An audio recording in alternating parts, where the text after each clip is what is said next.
Teman-teman gak usah khawatir, saya adalah sosok idealis yang mungkin lebih memfilter jika ada arah ke sana.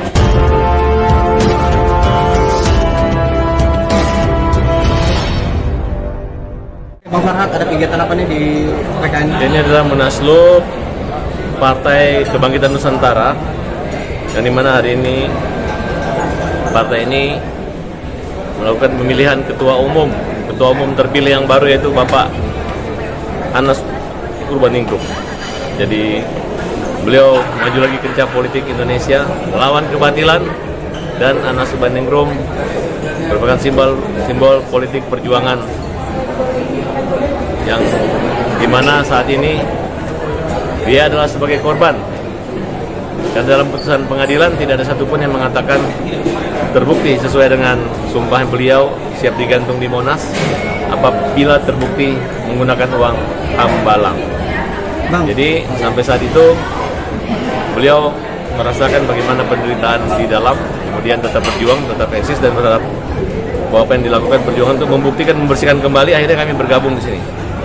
Nah, kemudian teman-teman mungkin kaget saya berpakaian begini, ya karena memang salah satu misi anti maksiat, anti korupsi itu adalah di bidang perpolitikan. Saya ikut bergabung di sini.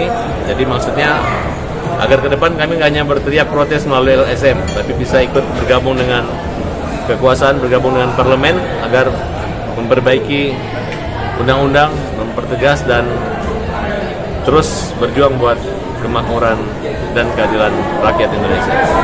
Bang Farhad akhirnya memilih PKN sendiri atau mungkin alasannya apa, pertimbangannya apa memilih partai PKN untuk berlabuh? Pertama, saya melihat di sini adalah orang-orang, yaitu termasuk kawan-kawan kami semua. Kami sama-sama dulu membentuk, saya bentuk Pandai, kawan-kawan membentuk PKN. Semua ingin berjuang bersama Bang Anas, tapi akhirnya yang lolos hanya partai PKN. Akhirnya saya gabung dengan PKN saja. Karena sama aja lah intinya, namanya politik itu kan kolektif. Kalau sudah bicara kolektif berarti apapun, bahaya jalan apapun, yang penting perjuangan buat rakyat, buat negara. Jadi dengan misi berserikat menuju Indonesia berdaulat bersama sejahtera, mandiri, keadilan, berketuhanan. Kemudian misinya itu adalah untuk kemakmuran, kesejahteraan, pertumbuhan ekonomi rakyat, ekonomi kreatif, untuk pendapatan per kapita rakyat makin meningkat. Kemudian mengutamakan persatuan dan tujuan solidaritas. Nah, kemudian supremasi hukum untuk perjuangan keadilan dan kebenaran. Bang, perihal sosok Anas Urbaningrum, Bang, yang mungkin sebagian masyarakat Indonesia sudah mencap beliau sebagai apa yang akan diperdepankan dari PKN sendiri, Bang? Ya, yang jelas beliau adalah korban di mana kekuasaan. Kalau saatnya hari itu masa hanya satu orang yang dihukum. Kemudian kan kita tahu di justice kolaboratornya juga masa diiakan, sehingga hukum itu adalah kekuasaan, bukan hukum itu sebagai alat kekuasaan. Ya, hukum menjolimin beliau karena waktu itu beliau adalah akan menjadi calon presiden yang dicintai dan akan dipilih oleh rakyat. Nah, tapi tertunda gara-gara adanya status tersangka dan menjalani hukuman. Sekarang Anas telah bebas dan maju ke kancah politik.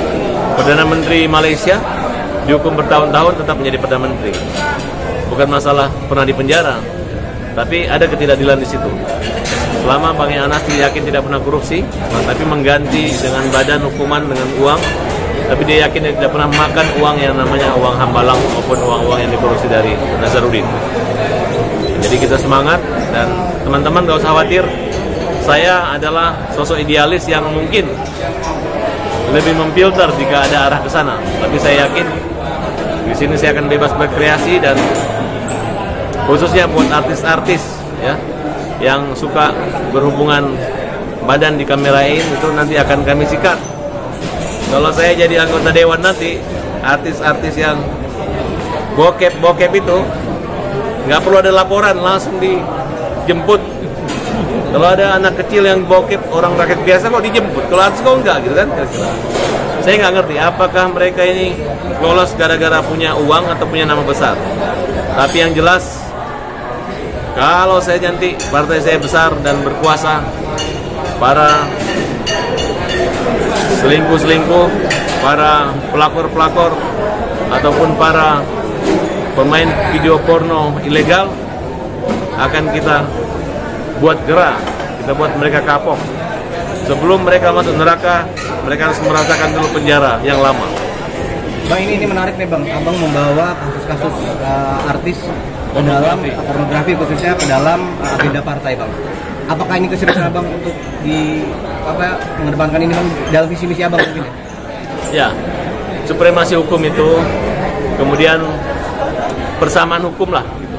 Jadi hukum dikedepankan, tidak ada tebang pilih, kemudian tidak tumpul ke atas tajam ke bawah, tapi tidak pandang bulu.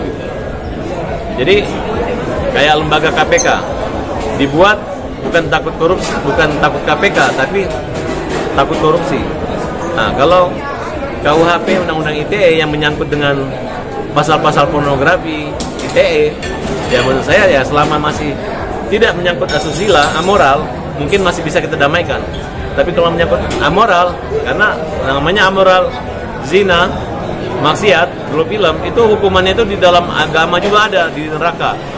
Nah, tapi kalau Indonesia menganggap daripada nunggu di neraka menikmati surga, nah di situ saya memberi wanti-wanti agar para pelaku-pelaku pornografi itu dihajar aja sampai kapok. Kalau perlu, kalau koruptor diberi sanksi, dimiskinkan, ya. Kalau bisa pelaku maksiat kita kucilkan, dikasih kena sanksi sosial. Kalau perlu kakaknya, ibunya, keluarganya dikucilkan. Gara-gara ada salah satu keluarganya yang berselingkuh dengan suami orang atau bermain film porno secara terang-terangan, tidak ada rasa maaf, tidak ada klarifikasi dan tidak ada rasa menyesal. Jadi yang satu memang kalangan selebriti juga harus kena Bang ya? Ya harus, karena kalangan selebriti ini banyak yang memberi sampai pesannya gitu. Sehingga kalau menjadi contoh yang tidak baik kan akan dampak. Dulu Ariel Noah pernah kita laporkan, tapi setelah kita laporkan tidak ada efek jerah sampai saat ini. Kenapa? Karena hukumannya rendah. Karena masih diberi panggung. Saiful Jamil aja masih dihalang-halangi oleh kalian. Padahal sudah menjalani hukuman. Nah, oleh karena itu kita minta juga kemerdekaan pers ini bukan bebas juga tebang pilih, karena pers menentukan. Ikuti, liputi, hajar juga, karena hukuman pertama sebelum dipenjara adalah hukuman pers, hukuman sosial. Begitu kalian beritakan, jangan takut, karena apa yang kalian beritakan adalah kebenaran. Ada hak jawab. Oleh karena itu teman pers adalah bagian dari penegak hukum juga, yang dimana adalah sebagai pengawal terdepan dalam memberantas maksiat maupun korupsi. Tapi kan ada yang membedakan Bang, kasus ini yang tidak bisa tampil. Kan akan bilang tadi saya ini kan tidak tampil. Tapi kan ada kasus membedakan atau tidak betul. Membedakan apa? Membedakan dengan kasusnya soal apa? Nah? Yang membedakannya si kasusnya Eros atau Iya, kalau Saiful Jamil kan antara laki-laki dan laki-laki. Dan dia itu waktu itu ditanya, kamu ngapain daripada lama-lama? Ya iya deh gitu. Tapi dia pikir pulang, ternyata nggak pulang. Akhirnya dihukum lah. Kemudian dia diminta duit oleh hakim, dia bayar, dihukum lagi gitu kan. Nah itu berbeda dengan kasus yang saat ini terjadi, adanya perselingkuhan, pasang tato di badan. Memang bukan hak. Ya kalau kamu janda atau duda silahkan aja. Tapi ini kan istrinya orang loh, suaminya orang loh. Saya mau semua artis yang ikut politik berjanji dulu bahwa akan membasmi, membersihkan artis daripada ketimuran, daripada komersil seksologi maupun komersial vulgar yang melanggar norma kepatutan sosial maupun asusila yang ada di Indonesia. Jadi kalau artis-artis yang ikut politik ini tidak punya komitmen yang tegas untuk memberantas maksiat, menurut saya lebih baik jangan dipilih para artis ini. Tapi kalau mereka punya komitmen untuk membersihkan mulai dari kalangan artis, saya harap masyarakat untuk mendukung. Bang, menariknya banyak para caleg yang bisa maju fokus ingin memberantas korupsi, mensejahterakan masyarakat. Tapi abang nih kental sekali dengan membatas pornografi nih bang. Kalau korupsi itu gampang saya berantas. Kalau saya jadi penguasa, sebentar banget korupsi saya bisa ungkap semua. Dan saya bilang kalau salah menghukum juga dihukum. Jadi yang kita hukum itu adalah orang-orang yang benar korupsi. Orang yang mencari-cari kesalahan, korupsi, kita hukum. Nah, yang paling sulit ini menyangkut moral.